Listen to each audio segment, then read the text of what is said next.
ನಮ್ಮ ನ್ಯೂಸ್ಗೆ ಸ್ವಾಗತ. ಕುಸಿದ ಟೊಮೆಟೊ ಬೆಲೆ, ಬೇಡಿಕೆ ಹೆಚ್ಚಿಸಿಕೊಂಡ ಹುಣಸೆಹಣ್ಣು.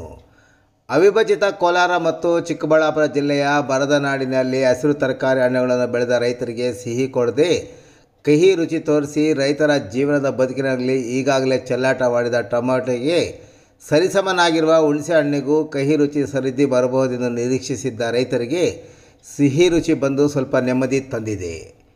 ಇತ್ತೀಚೆಗೆ ಟೊಮೆಟೊ ಬೆಲೆ ಜಾಸ್ತಿಯಾದಾಗ ಹುಣಸೆಹಣ್ಣು ಬೆಲೆ ಏರುವುದು ಸಹಜ. ಟೊಮೆಟೊ ಕುಸಿದರೆ ಹುಣಸೆಹಣ್ಣಿನ ಬೆಲೆ ಕುಸಿಯುವುದು ಮಾರುಕಟ್ಟೆಯಲ್ಲಿನ ವಾಡಿಕೆ. ಆದರೆ ಈ ಬಾರಿ ತದ್ವಿರುದ್ಧವಾಗಿದೆ.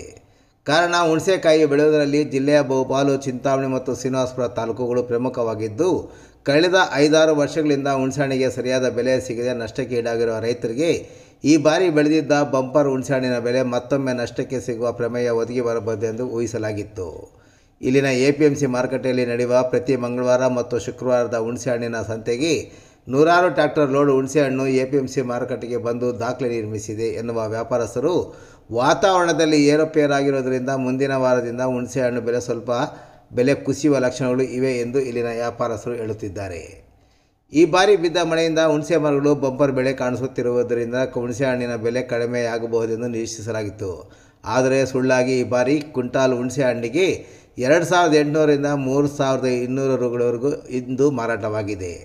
ಇನ್ನು ಹುಣಸೆ ಹಣ್ಣು ಪ್ರತಿ ಕ್ವಿಂಟಾಲಿಗೆ 4,500ರಿಂದ 7,000ವರೆಗೂ ಮಾರಾಟವಾದರೆ, ಕರಿಪುಲಿ ಎಂಬ ಹೆಸರಿನ ಹುಣಸೆಹಣ್ಣು 7,000ದಿಂದ 11,000ಗಳವರೆಗೂ ಮಾರಾಟವಾಗಿದೆ.